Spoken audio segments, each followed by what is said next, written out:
everyone. Ashley May and Nicole Russo here with the Daily Racing Form, taking a look at one of the graded stakes races this Saturday out at Santa Anita. They have 3 graded stakes, but one of them will affect the Kentucky Oaks starting gate as there are points on the line, and that is the Grade 2 Santa Anita Oaks. Now, that'll be earlier in their card. They have 12 races. It's the 4th on the program, a mile and a 16th on the dirt for the 3-year-old fillies. And as we take a look at the field, it's a field of 6, but at this point, Nicole, it does look like the one Look Forward is going to make the shift to Keeneland and race in the Ashland instead. And there's a big name here that they'll be trying to beat in the form of the number 4, Tenma.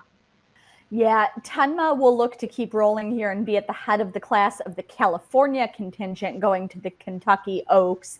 You mentioned that this race awards Kentucky Oaks points, and if Look Forward does go to Keeneland, as trainer Michael McCarthy told me was the plan, that would leave us with a field of 5 maximum starters, and that would affect the number of points available as they do reduce those for smaller fields on the road to the Kentucky Oaks. Won't necessarily affect Tenma, who's already picked up a good number of points, would affect some others in this field and their hopes to make the Oaks starting gate. I think that's really important to point out because in the case of Tenma, you're going to Kentucky, you're going to the Oaks where she doesn't need to win it, but if she wins it, that does affect others that probably needed the win to get in, right? When you start to look at horses like Madame Secretary towards the outside. So it'll be very interesting to see how this race plays out. Our friends at Time Form US have the pace projection. This will adjust if the one Look Forward does scratch, but it does look like the 2 Silent Law is who they project to be the pace setter, and I can see why. She's coming out of those sprint races in 4 starts, Nicole, and she's really just trying to go into the lead in both of them. And in some of those races, I should say in all of them, she's built up a sizable lead. Yeah, and has set a very fast pace in all of those. She's never run a opening quarter slower than 22 and change. And if Look Forward does come out, that puts Silent Law right on the inside with the clear path to the front end. And do you know that Tenma, who is post 4 in here, as of now, does have the LP flag attached to her. She can sit a trip. She does not need the lead to win. She's shown that a few times at this point. We'll kick it off, though, with the number 1 Look Forward. We'll just talk about her briefly in terms of her resume. She was able to win at Santa Anita in her only try over the surface. It was a different ballgame, Nicole. It was going 7/8, but she got a really nice trip, and she actually finished in front of Silent Law, who was 3rd that day. Yeah, and I think that's, perhaps, she was second to Tenma in the Starlet Stakes around 2 turns, but the Santa Ynez really her breakthrough victory performance. Then went to the Honeybee, bobbled at the start, improved a little bit late, but, the Honeybee really has been, even if you draw a line through it, one of the key preps on this Kentucky Oaks trail. The 2 up next. Yep, the 2 up next here, Silent Law. This is, I guess, the other Baffert in the field. We haven't seen her since January 5th, but when we did see her last, she was 3rd, beaten by 4 1/4 behind Look Forward. Artisma was the runner-up. And another one that's going to kind of have things maybe a little bit against her in the fact that we'll talk about some others. It's a distance question. At this point in her career, she hasn't gone 2 turns. Yeah, there's a couple in this field who have not yet gone 2 turns, but what she has as an advantage over those is her class. Obviously a consistent stakes filly, very fast filly who might get away easily on the lead. And, her first start since January 5th, but she's showing that she's ready to be back to her old ways here with a couple of consecutive bullet works coming in.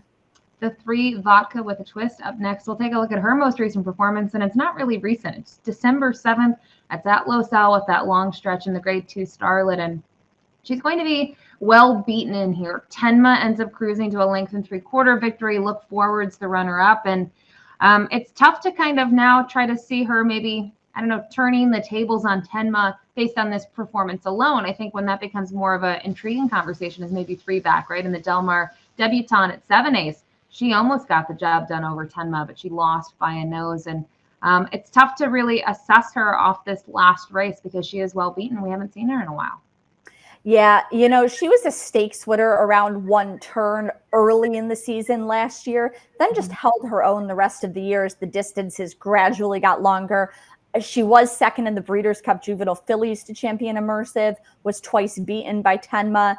You've got to respect her. She always shows up She just hasn't gotten it done against some of these top fillies and hasn't gotten it done at 2 turns. But this is a filly who I'm really going to look forward to watching develop this year and perhaps seeing later on in nice, rich races, like the prestigious Test Stakes this summer.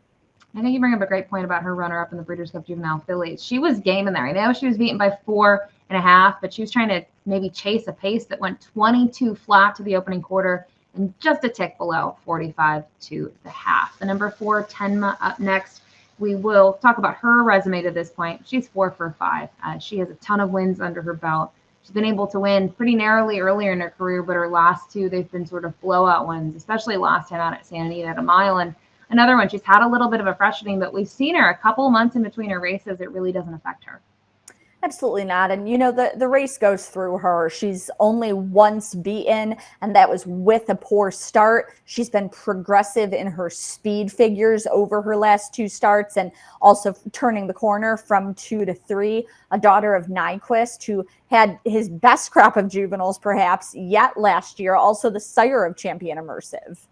The 5, No Bad Beats, up next. This one for Doug O'Neill. Now, took her a little bit to graduate. She was close in her first 2 races, just not close enough. They tried the turf once. I think she might have stamped herself as not being a turf horse in that race because it was by far her weakest figure to date, a 57 buyer. But her last 2, she's been able to put them together. They've been at sprints, Nicole, but she's shown that if the fractions are quick, she can sit. It's just a question now of what does she do at a longer distance. Well, that's the thing. She is the other one in this field who hasn't yet run around 2 turns, and she's stepping way up in class to boot. She certainly is, and she probably will be a pricey. We don't have the morning line at this point, but have to think she will be one of the bigger prices. And then rounding out the field is the 6, Madame Secretary here for Richard Mandela. We'll take a look at her performance last time out. She has gotten better with each and every start. She's transformed since going to the dirt at a mile in both of these efforts, and she puts on a pretty impressive performance here. Now, it was her first time getting LASIK. She is not eligible to run with LASIK on Saturday, but she draws clear here. She wins by 5 lengths. Not necessarily sure what she faced behind her. There was an XStat winner, though, that finished 3rd. And just have to respect these connections. They really kind of, are well spotters in terms of their fillies, right? Where do we go next? Where do we find a spot that we think that they can be competitive? And Richard Mandela certainly knows what he's doing. Absolutely. And, she really took a step forward in that maiden win at a mile. And that was despite, I thought, she was a little bit green in the stretch, thought about perhaps not holding a straight line there. But this $900,000 yearling has moved forward every start. If she can take another step forward, I think she's certainly eligible to get a piece of it. Kazushi Kimura will climb back aboard her rotor in her debut and is now back to riding after a setback that put him on the sidelines for a few months. So let's see our top picks here for this nice race on Saturday. Don't forget, it's race number 4, the Santa Anita Oaks Grade 2 event. And we can't look past her. It's really tough to do, Nicole. When you see Tenma's resume to date, she's passed the 2-turn test in the sense that look at her last couple of races. She's put on kind of a clinic in both of them, and I think they're going to have a tough time beating her. Yeah, I was afraid I wasn't able to get very imaginative here. The race goes through Tenma, who has done nothing wrong to this point. I think she, gets the edge here as well because she relishes the distance. Vodka with a twist, as I said, so honest. I think she will run her race. I think she will get another piece of it, but this is probably not her preferred distance. Behind them, I thought it was wide open, and I did go with Madame Secretary to perhaps take another step forward and get a little black type here. Yeah, similar thought process here. I don't see them beating Tenma. It's unfortunate for some that will need points to get their spot in the Kentucky Oaks starting gate, but based on her resume, she's simply the horse to beat. No one has been even close figures-wise in her last 2. A 92 last time out, prior to that an 83. But we both agree some intrigue underneath in the 6, Madame Secretary is just the wild card, right? This is a big jump up in class, but based on her last out effort, there is some upside on her, and she'll certainly be a better price than Tenma. So 4-3-6 for Nicole, 4-6-5 for me. Race 4 this Saturday at the Great Race Place, the Santa Anita Oaks. Good luck.